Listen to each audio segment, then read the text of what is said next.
샬롬. 2021년 10월 13일 동익교회 수요일을 시작하겠습니다. 사도신경으로 우리의 신앙을 고백하겠습니다. 나는 전능하신 아버지 하나님 천지의 창조주를 믿습니다. 나는 그의 유일하신 아들 우리 주 예수 그리스도를 믿습니다. 그는 성령으로 잉태되어 동정녀 마리아에게서 나시고 본디오 빌라도에게 고난을 받아 십자가에 못 박혀 죽으시고 장사된 지 사흘 만에 죽은 자 가운데서 다시 살아나셨으며 하늘에 오르시어 전능하신 아버지 하나님 우편에 앉아 계시다가 거기로부터 살아있는 자와 죽은 자를 심판하러 오십니다. 나는 성령을 믿으며 거룩한 공교회와 성도의 교제와 죄를 용서받는 것과 몸의 부활과 영생을 믿습니다. 아멘. 함께 찬양하시겠습니다. 찬송가 269장입니다. 찬송가 269장 함께 찬양하겠습니다. 269장입니다.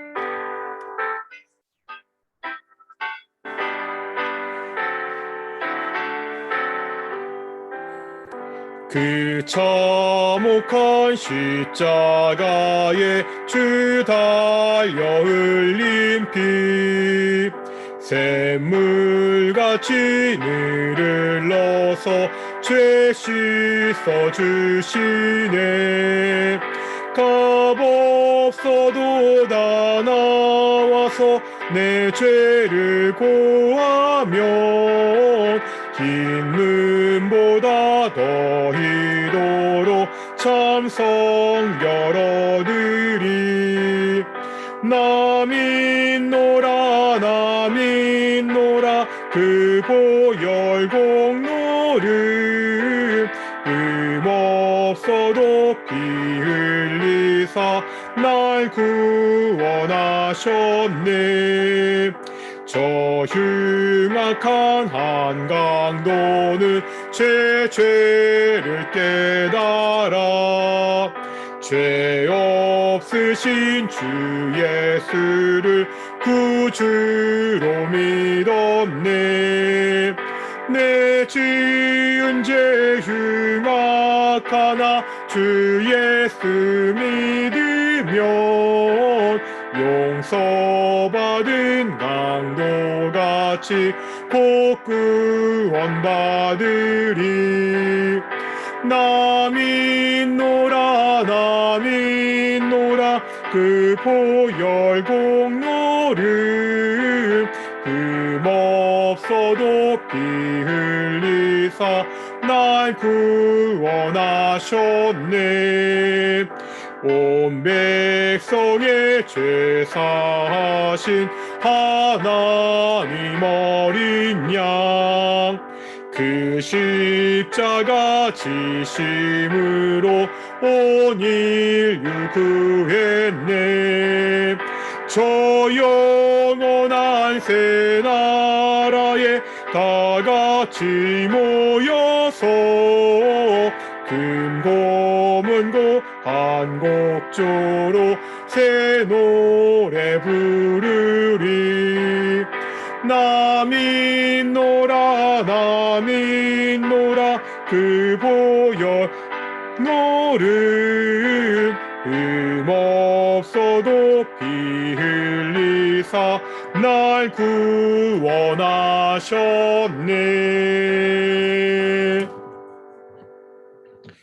기도하겠습니다.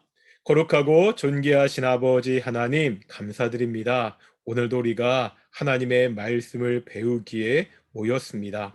하나님, 우리가 오직 예수 그리스도의 피로 말미암아 하나님의 자녀가 되었습니다. 사랑하는 독생자를 이 땅에 보내신 하나님의 사랑, 우리를 위하여 우리의 모든 죄를 지신 그 예수님의 사랑을 통하여 우리가 죄의 용서를 받고 하나님의 자녀가 되었습니다. 이 사실을 잊지 않도록 하여 주시옵시고 그 사랑, 그 은혜를 언제나 기억하며 살게 해 주십시오. 그렇게 살기 위해서 우리가 무엇보다도 하나님의 말씀을 잘 배우게 하시고 그 말씀대로 살 수 있도록 인도해 주시옵소서.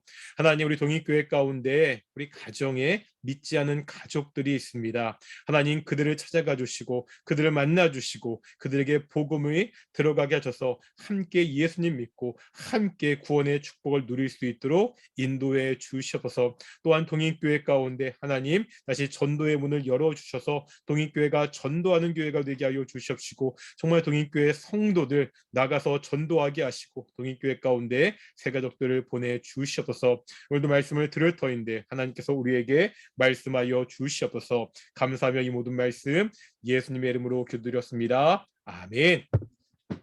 샬롬, 감사합니다. 오늘도 우리가 하나님의 말씀을 배울 텐데요. 우리가 계속해서 지금 다윗왕의 이야기를 보고 있습니다. 오늘은 이 다윗왕의 이야기에 대한 마지막 결론을 보게 될 것 같은데요. 기억나시죠? 우리가 지난주에 그 다윗의 범죄에 대해서 보았습니다. 그 정말 하나님의 사람으로 그렇게 살았던 그 다윗이 하나님께 그 밧세바의 일로 범죄를 하였지만 그 다윗이 그 범죄에서 끝나는 것이 아니라 자신의 죄를 회개하고 하나님께 용서를 구하는 그러한 모습을 보았고요.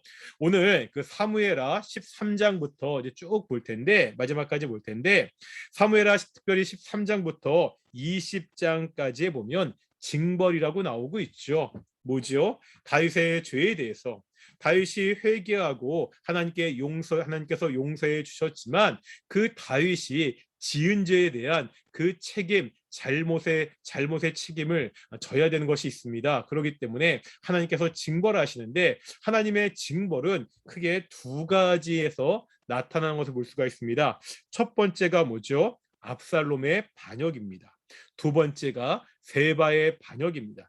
두 번의 이 반역 사건을 통하여서 다윗이 말년에 굉장히 큰 그 고난을 겪는 것을 그렇게 볼 수 있습니다. 먼저 우리 압살롬의 반역을 볼 텐데요. 이 압살롬의 반역이 다윗에게 굉장히 가슴이 아픈 이유가 뭐죠? 이 압살롬은 뭐 다윗의 신하나 다윗을 적대시하던 적들이 아니라 바로 다윗의 아들이었습니다.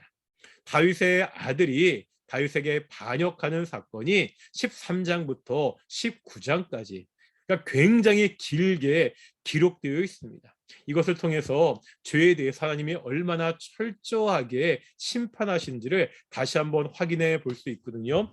먼저 사무엘하 13장 보시겠습니까? 사무엘하 13장 1절에 보면 다윗의 아들 압살롬이 나오고 있죠. 압살롬에게 아름다운 누이가 있는데, 그러니까 압살롬에게 누이가 있는데 그 이름이 누구라고요? 다말이라는 누이가 있었습니다. 그리고 그 13장 1절 뒤에 보면 다윗의 다른 아들 암논이 그를 사랑하니라.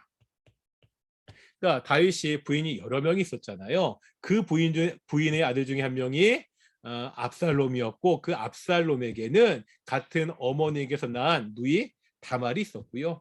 다윗의 부인 중에 또 다른 부인이 낳은 암논이라는 왕자가 있었습니다. 그런데 이 암논이 다말을 마음에 둔 거예요.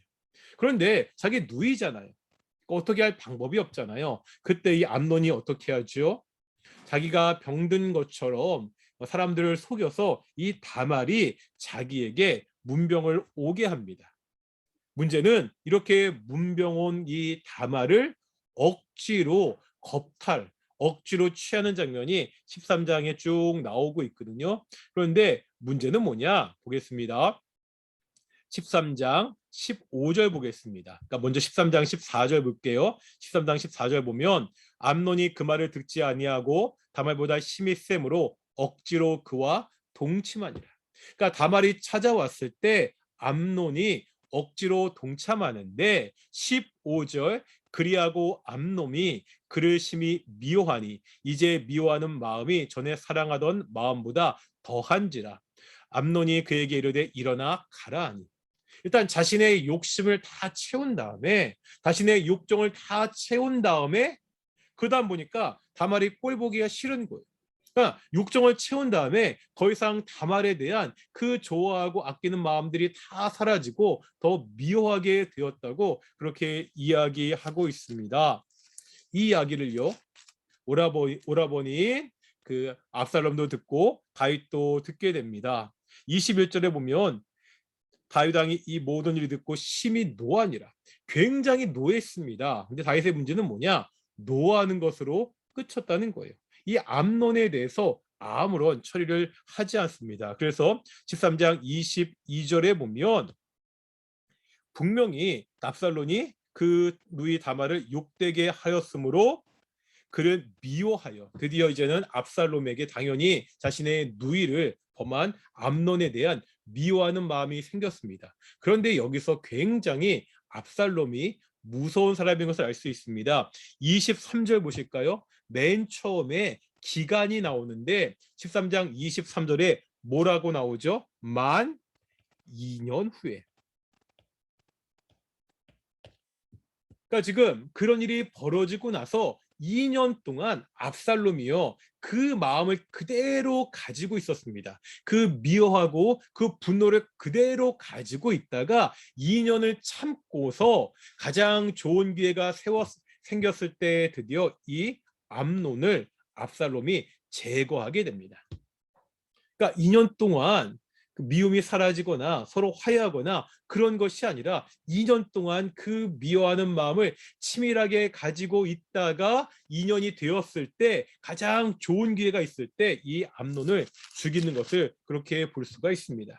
압살롬이 암논을 죽이고 나서 뭐 암논이 잘못을 했지만 같은 왕자잖아요. 다른 왕의 아들을 죽인 거잖아요. 압살롬이 다윗을 피해 도망하게 됩니다.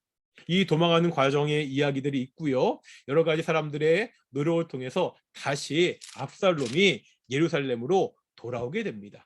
이렇게 해서 압살롬은 복수를 했잖아요. 암논을 죽였잖아요. 이걸로 일단락 되는 것 같았는데 한번 15장 보실까요?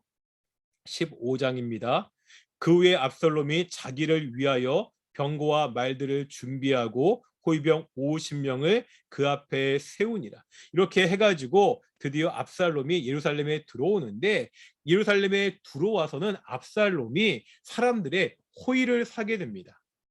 그러니까 지금 다윗이 왕이지만 다윗이 잘못한 그 약점들을 잘 이용해서 예루살렘 사람들, 이스라엘 사람들의 호의를 계속해서 사게 됩니다. 그래서 15장 6절 보실까요? 15장 6절에 보니까 이스라엘 무리 중에 왕께 재판을 청하러 오는 자들마다 압살롬의 행함이 이와 같아서 이스라엘 사람의 마음을 압살롬이 훔치니라. 그러니까 백성들의 마음을 계속해서 훔친 거예요. 자기가 삽니다. 그 다음에 15장 7절 보실까요? 15장 7절에 보면 4년 만에 또 몇 년이요? 4년. 아까 암논을 죽일 때는 2년을 기다려서 가장 적절할 때 암논을 죽였습니다. 이번에도 사람들의 마음을 모으고 그 마음을 가지고 당장의 반역을 일으키는 것이 아니라 몇 년 동안요? 4년 동안 사람들의 마음을 모으고 여러 가지 것들을 치밀하게 준비해서 드디어 다윗에게 반역을 하게 됩니다. 오랫동안 준비했기 때문에요. 다윗은 이 압살롬의 반역에 손을 쓰지 못하고 예루살렘 성을 버려두고 도망치는 신세가 되고 맙니다. 이 압살롬이 얼마나 치밀한 사람인지 얼마나 무서운 사람인지를 잘 보여주고 있습니다. 그러니까 압살롬이 예루살렘을 장악하고 다윗은 예루살렘을 도망하게 되는데 이 다윗이요 예루살렘을 도망할 때 우리가 살펴봐야 되는 한 가지 장면이 있습니다. 그게 사무엘하 15장 24절부터 26절이거든요. 한번 보실까요? 먼저 사무엘하 15장 24절입니다.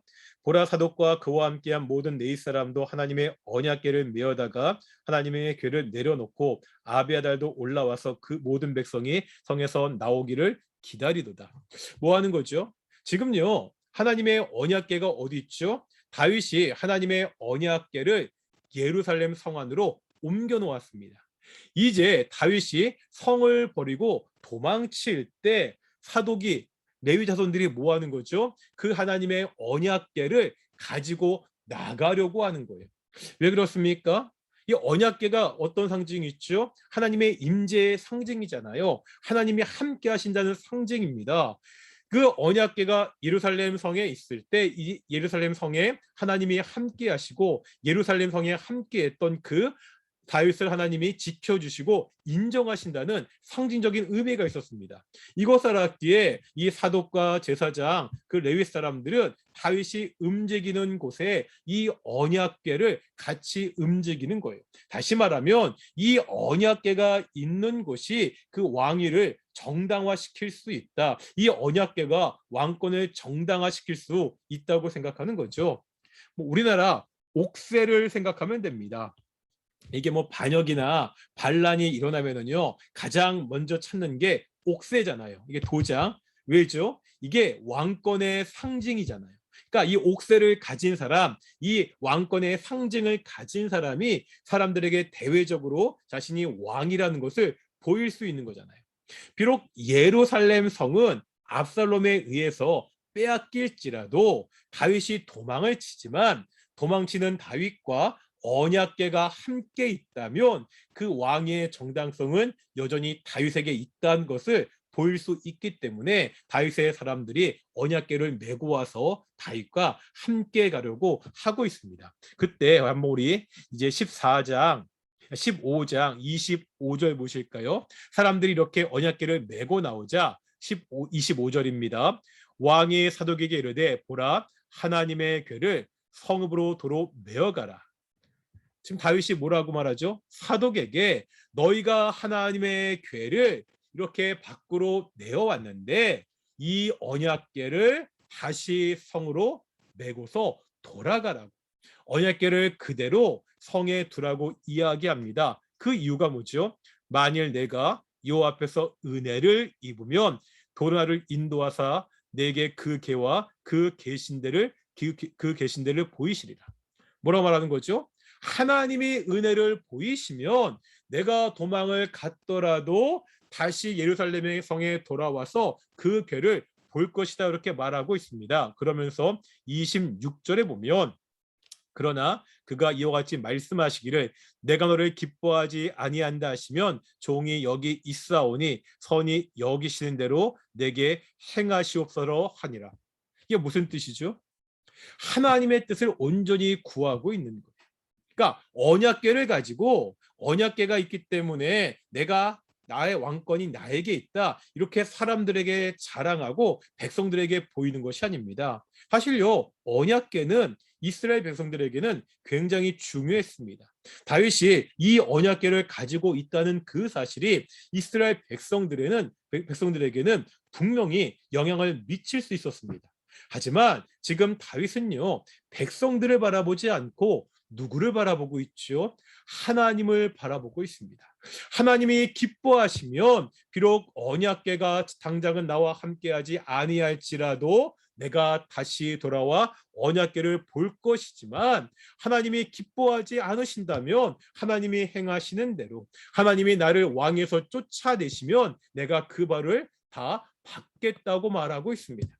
백성들의 마음을 자신의 왕권을 자신의 마음대로 자신이 원하는 대로 그렇게 하는 것이 아니라 이 모든 것을 누구에게 맡기고 있죠? 하나님께 맡기는 다윗의 모습을 우리가 볼 수가 있습니다. 다윗이 범죄했죠. 심각한 범죄를 저질렀습니다.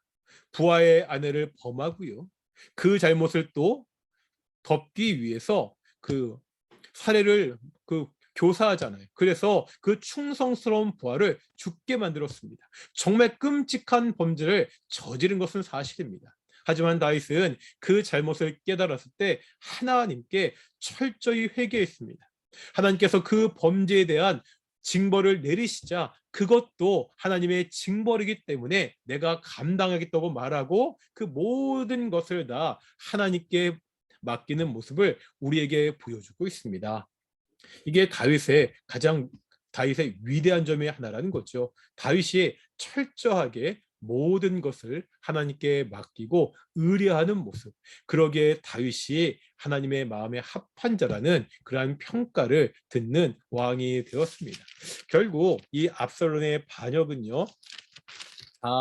다시 진압이 되고 말이죠. 압살롬이 패하고 압살롬이 죽고 그 압살롬의 죽음에 굉장히 슬퍼하는 다윗의 모습이 우리가 계속 성경을 통해서 우리가 살펴볼 수 있습니다. 문제는 이 압살롬의 반역 한 번으로 그 징벌이 끝나지 않는다는 거죠. 이제 사무엘하 20장에 보면 또 다른 반역 사건이 나옵니다. 20장 1절 보실까요? 20장 1절입니다. 마침 거기에 불량배 하나가 있으니 그의 이름은 세바인데 베냐민 사람 비그리의 아들이었더라. 그가 나팔을 불며 이르되 우리는 다윗과 날 분깃이 없으며 이 세 아들에게서 받을 유산이 우리에게 없도다. 이스라엘아 각각 장막으로 돌아가라 하매 한 명도 베냐민 지파의 이 세바가 반역을 일으키게 됩니다. 압살롬의 반역도 굉장히 심각했죠. 다윗의 아들, 자신의 아들이 자신에게 반역을 일으킨 것입니다.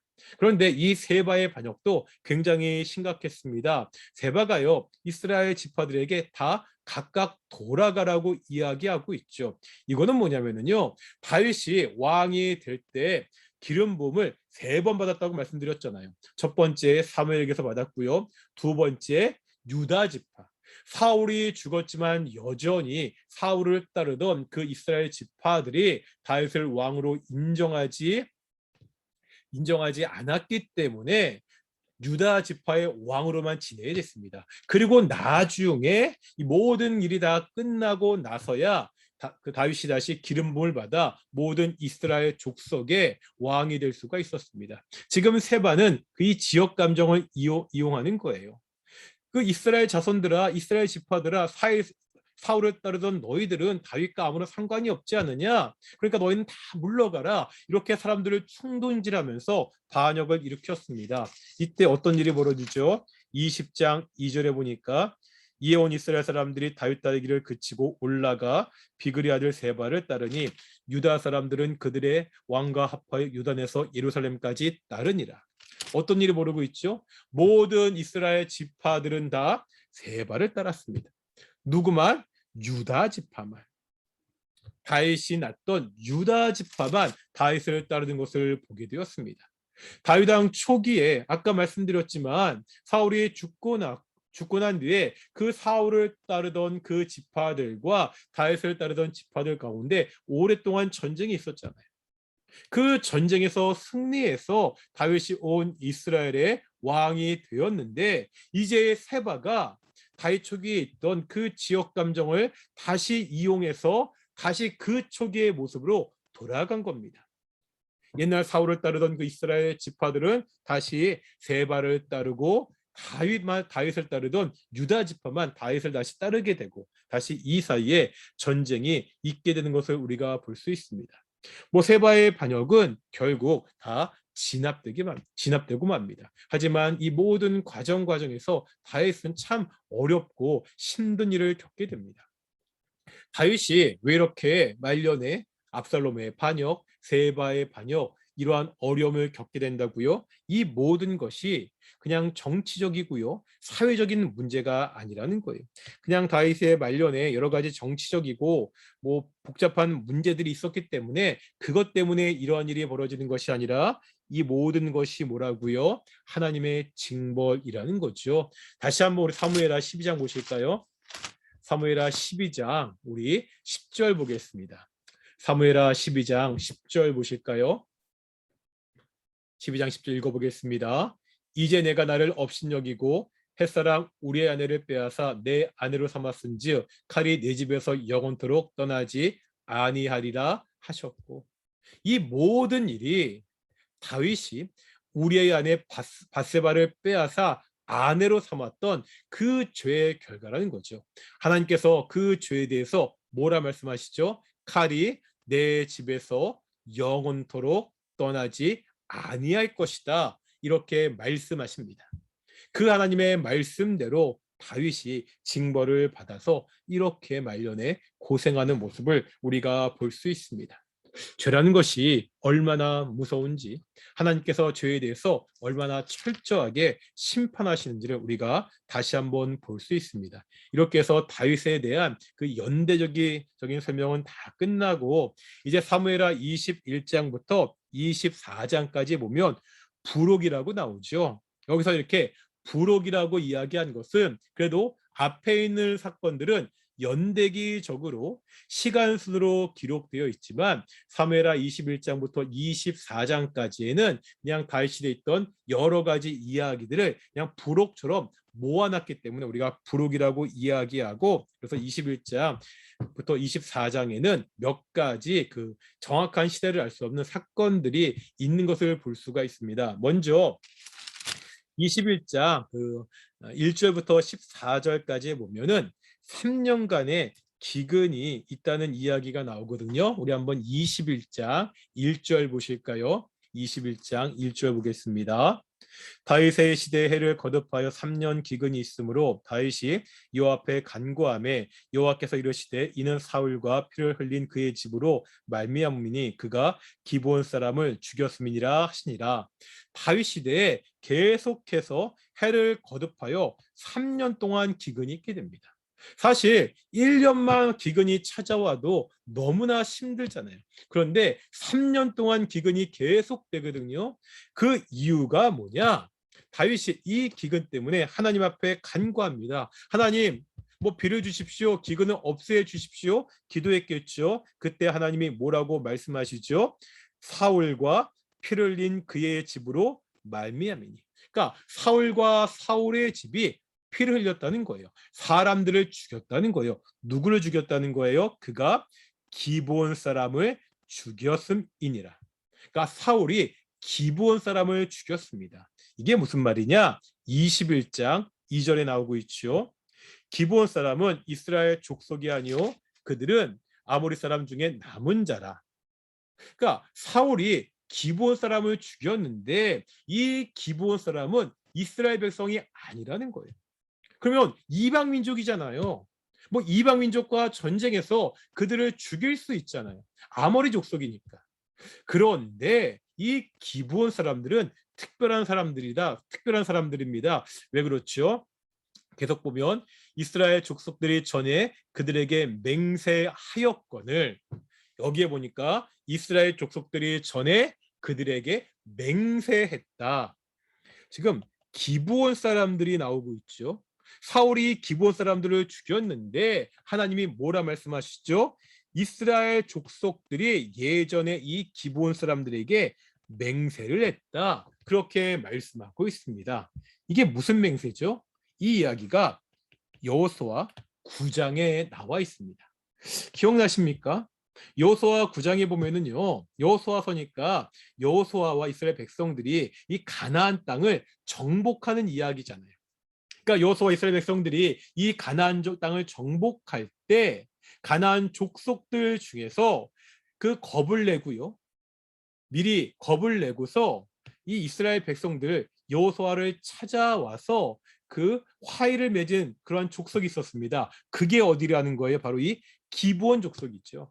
이 기브온 족속들이 자기들은 가나안 땅에 살지 않고 저 먼 곳에 사는 사람들처럼 자신들의 복장을 꾸몄죠. 뭐 떡도 곰팡이가 쓸게 하고 의복도 막 낡아지게 해서 마치 먼 곳에서 여행을 하고 와서 여호수아를 찾아온 것처럼 해서 이 가나안 땅을 정복할 때 우리 족속을 살려주십시오, 이렇게 이야기하고, 가까이 사는 것을 몰랐던 여호수아와 그 백성 그 지도자들이 이 기브온 족속과 맹세하잖아요. 너를 우리가 멸망하지 않겠다. 그 맹세를 하게 되잖아요. 나중에 가까이 있는 족속이라는 사실을 알게 되었지만 역시 이미 한번 한 맹세이기 때문에 그 맹세를 영원토록 지키겠다고 다시 한번 다짐하고 있습니다. 그러한 이야기가 여호수아 9장에 나오거든요. 바로 그 이야기를 하는 겁니다. 전에 이스라엘 백성들이 이 기브온 족속을 멸하지 않겠다고 맹세했는데 사울이 그것을 잊어버리고 그 맹세를 깨고 아모리 족속이니까 이 기브온 족속들을 쳐 죽인 거예요. 많이 진멸했습니다. 많이 죽였습니다. 그 일로 하나님이 심판하셔서 그 맹세를 깨뜨린 심판으로 이스라엘 땅 가운데 3년 동안 기근을 하신 것을 우리가 볼 수 있습니다.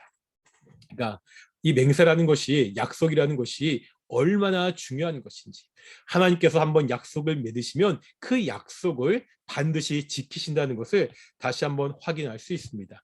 결국 이 기브온 사람들이 사울의 자손 중에서 7명의 목숨을 요구하고 그들을 죽임으로 이 기근이 끝나는 이야기가 이 사무엘하 21장에 나와 있습니다. 그리고 21장 15절부터 22절에 보면 그 블레셋과의 전쟁에 대한, 그 승리에 대한 이야기가 나오는데, 보겠습니다. 마지막 21장 22절에 보면 특별히 어떠한 사람들과의 싸움 이야기냐. 22절 보겠습니다. 이 네 사람 가드의 거인족의 소생이 다윗의 손과 그의 부하들의 손에 다 넘어졌더라.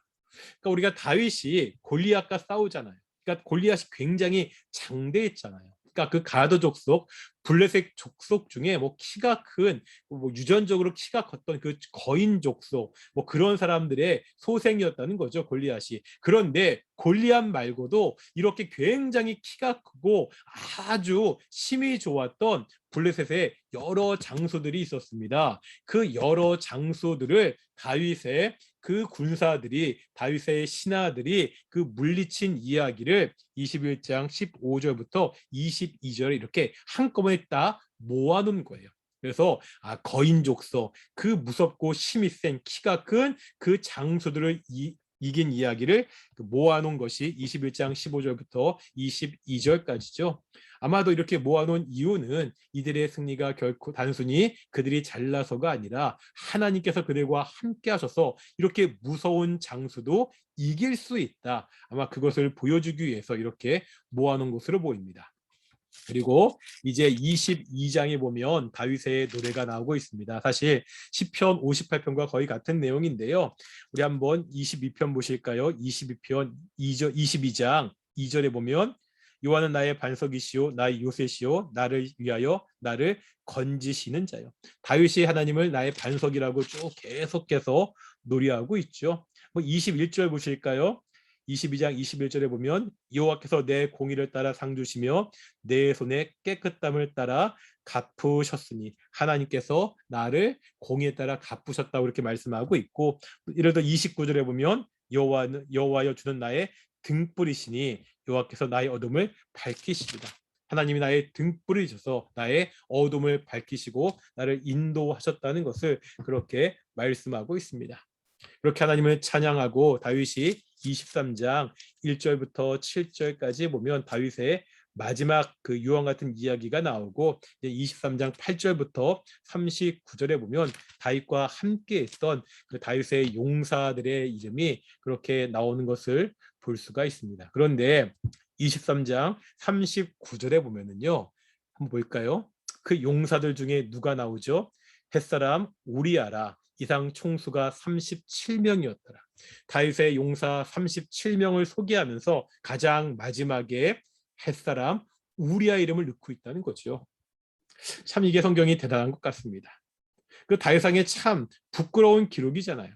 앞에도 다윗 왕의 부끄러운 죄악의 그 기록을 했을 뿐 아니라 이 다윗의 용사들을 기록하면서 다시 한번 이 우리아가 다윗과 함께 싸웠던, 다윗에게 정말 충성을 다했던 그러한 용사였다는 것을 다시 한번 지적하고 있습니다. 정말로 성경이 그 인간의 약함에 대해서도 그 피하지 않고 정말 정확하게 그렇게 기록하는 것을 우리가 볼 수 있습니다. 사무엘하 마지막 24장에 보면 이제 다윗의 인구 조사 이야기가 나오고 있습니다. 이제 열왕기상에 보면은요, 이제 다윗의 죽음의 이야기가 기록되어 있고요. 이제 솔로몬이 왕위를 물려받는 장면이 나오고 있거든요.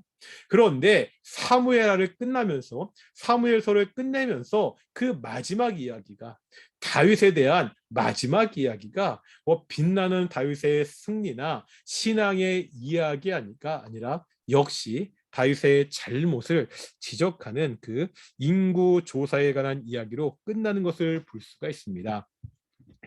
한번 보겠습니다. 사무엘 24장부터 나오고 있는데, 이게 24장 가장 마지막에 나오니까 다윗의 말년 마지막에 기록되어 있는 것처럼 보이지만 아까 말씀드렸잖아요. 21장부터 24장까지는 연대기적으로 사건이 기록되어 있지 않다. 그러니까 사무엘서의 그 결론본들은 여러 사건을 따로 모아놓은 거거든요.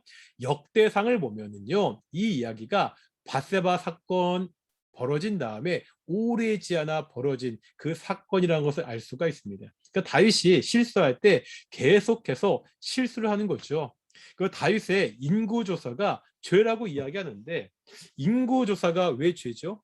우리나라도 뭐 몇 년에 한 번씩 뭐 인구 센서스에서 인구 조사하잖아요. 그 나라를 운영하려면 그 인구가 얼마인지 또 세금도 걷어야 되니까 인구수를 조사하는 것이 굉장히 중요합니다. 인구 조사 자체는 나쁜 게 아니에요. 그런데 문제는 뭐죠? 지금 다윗이 이 인구 조사를 하려는 의도입니다. 한번 24장 1절 보실까요? 24장 1절입니다. 같이 읽겠습니다. 여호와께서 다시 이스라엘을 향하여 진노하사 그들을 치시려고 다윗을 격동시키사 가서 이스라엘과 유다의 인구를 조사라 하신지라. 사실 이 글이 굉장히 어렵습니다. 지금 다윗이 인구 조사를 했잖아요. 그런데 이거를 누가 시켰다고요? 다윗이 인구 조사를 한 것이 하나님의 의도라고 말씀하고 있습니다. 이스라엘 백성들이 하나님을 진노케 했는데 그들을 치시려고 다윗에게 인구 조사를 하게 하셨다는 말씀이죠.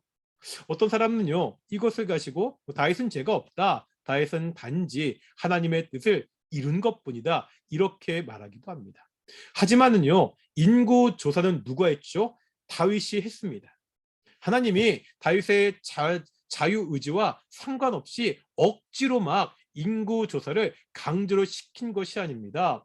다윗은요, 자신의 생각과 자신의 의지에 따라 인구 조사를 했습니다. 이것은 분명히 다윗의 죄입니다. 사실 이것을 이해하는 게 쉽지 않죠. 하나님의 섭리, 하나님의 역사와 그 인간의 자유의지, 이것을 어떻게 조화시킬 수 있는지는 굉장히 어려운 문제입니다. 하지만 다만 분명한 한 가지는, 인간은요, 자신의 행동에 대해서 책임을 져야 된다는 거예요. 다윗이 인구조사를 했잖아요. 그것은 분명히 다윗의 죄라는 거예요. 그렇다면 하나님을 진노케 한, 다윗을 죄를 짓게 한 그 문제가 뭐였다는 거죠. 하나님이 왜 이스라엘 백성들에게 진노했냐는 거예요. 이스라엘 백성들이요, 하나님께 잘못하고 하나님이 진노하셔서 그 결과 다윗의 죄로 이어지고 있습니다. 우리가 성경을 보면은요, 이 이스라엘 백성들의 잘못이 무엇인지 명확하게 나오진 않습니다. 다만 이 다윗의 인구 조사를 통해서 그들의 죄가 무엇인지를 한번 생각해 볼 수는 있습니다. 24장 9절 보실까요? 24장 9절에 보면은요, 요압이요, 다윗 왕에게 이 인구 조사의 결과를 보고하고 있는데, 여기에 보면 인구 조사의 목적이 잘 나타나 있습니다. 24장 9절입니다. 제가 한번 읽어볼게요. 요압이 백성의 수를 왕께 보고하니 곧 이스라엘에서 칼을 빼는 담대한 자가 80만 명이요 유다 사람이 50만 이영이었더라. 여기 보면은요, 결국 인구 조사의 목적이 뭐죠? 인구 조사를 통해서 알고자 했던 것이 뭐죠? 군사의 숫자입니다. 전쟁을 수행할 수 있는 이 군사의 숫자를 알기 위해서 인구 조사를 했습니다. 뭐 인구차와 마찬가지로요, 나라를 통치하는데 군사력을 정확히 파악하는 것은 결코 나쁜 일이 아니죠. 그런데 이 인구 조사가 끝나자마자 다윗이요, 10절에 보니까 뭐라고 이야기하냐면, 여호와여 이제 간구하옵나니 종의 죄를 사하여 주옵소서. 다윗이 자신이 했던 이 인구조사, 이 군사의 수를 센 것을 죄로 여기고 하나님께 용서해달라고 빌고 있다는 거죠. 뭘 의미하는 거죠? 이것이 단순히 군사의 수를 세워서 우리 국방력을 더 높이자, 이런 의도로 한 일이 아니기 때문입니다. 이것은 다윗의 심의 과시였습니다. 계속 전쟁에서 승리했잖아요. 이 승리가 다윗을 교만하게 했습니다. 내 힘이 얼마나 대단한지, 우리의 군사력이 얼마나 대단한지 확인해 보고 싶었습니다. 다윗뿐만 아니라 이스라엘 백성들도 역시요 이런 교만에 빠졌습니다. 나라가 안정되고 승리로 점차 영토가 넓어지자 다윗과 이스라엘 백성들이 착각에 빠졌습니다. 지금까지 이스라엘 백성들이 어떻게 전쟁에 승리했죠? 군사력이 뛰어났기 때문이 아닙니다. 군사가 많았기 때문이 아니죠. 성경은 끊임없이 하나님이 함께 하셨기 때문이라고, 하나님이 이기게 하셨기 때문이라고 이야기하고 있습니다. 그런데 이것을 잊었다는 거예요. 자신들의 군사들의 힘으로 이 승리를 거두었다고 착각하기 시작합니다. 이스라엘 백성들에게는 다윗이라는 위대한 왕이 있습니다. 이제 백성들에게는 누구만 보이는 거예요? 왕만 보이는 거예요. 이스라엘 백성들의 진정한 왕이신 하나님이 보이지 않습니다. 진짜 왕이신 하나님을 잊어버리고 하나님 없이도 자신들의 성공과 승리를 누릴 수 있다고 그렇게 생각하기 시작합니다. 이러한 백성들의 교만이 하나님을 진노하게 했고요. 다윗으로 하여금 인구 조사에 죄를 짓게 하고 말았다는 거지요. 이스라엘 백성들이 성공과 승리의 풍요 속에서 하나님을 잊어버리고 말았습니다. 우리가 지난번에 보았던 바세바 사건과 똑같잖아요. 뭐가 문제죠? 풍요를 누리는 건 좋습니다. 풍요를 누리는 건 좋은데 문제가 뭐죠? without God. 하나님이 없는 풍요. 성공인데 어떠한 성공? 하나님이 없는 성공을 누리기 시작하면서 하나님을 잊어버리고 다윗이 죄를 짓고 이스라엘 백성들이 죄를 짓는 것을 우리는 성경을 통해서 다시 한번 확인할 수 있습니다. 다시 한번 반복하지만 이스라엘 백성들이 이 성공의 방정식에서 가장 중요한 변수, 성공을 가져다주는 이 하나님을 잊었을 때 다윗도 죄를 지었고 이스라엘 백성들도 죄를 지었다는 것을 이 밧세바 사건과 이 인구 조사는 우리에게 보여주고 있습니다. 우리가 이 모습을 통하여서 다시 한번 우리의 모습을 돌아보기를 소망합니다. 우리가 힘들고 어려울 때 하나님을 찾아야 됩니다. 하나님을 바라봐야 됩니다. 동시에 우리가 잘 되고 성공했을 때도 누구를 바라봐야 되는 거예요? 역시 하나님을 바라봐야 됩니다. 우리에게 성공과 풍요를 주신 분이 하나님이시기 때문입니다. 이 사실을 읽을 때 우리가 교만하여 범죄할 수밖에 없다는 사실을 다시 한번 우리가 이 말씀을 통해서 확인했으면 좋겠습니다. 이렇게 해서 우리가 사무엘하가 다 끝났고요. 다음 주부터는 열왕기상을 보면서 다윗의 아들 솔로몬의 이야기를 함께 보도록 하겠습니다. 기도하겠습니다. 하나님 감사드립니다. 오늘도 하나님 말씀을 통하여서 우리가 어떻게 살아야 되는지 보게 하심을 정말로 알게 하심을 정말로 감사드립니다. 그리고 우리가 힘들고 어려울 때도 하나님을 찾고 하나님을 의지하지만 우리가 풍요로울 때, 우리가 성공했을 때도 역시 하나님을 잊지 않고 하나님을 붙들고 살아가는 귀한 성도들이 될 수 있도록 인도해 주시옵소서. 감사함의 이 모든 말씀 예수님의 이름으로 기도드렸습니다. 아멘. 주기도문 하시겠습니다.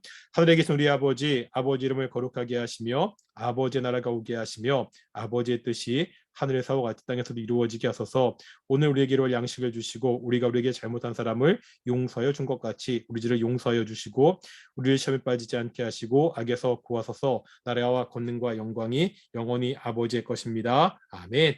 마치겠습니다. 샬롬. 다음 주에 뵙겠습니다.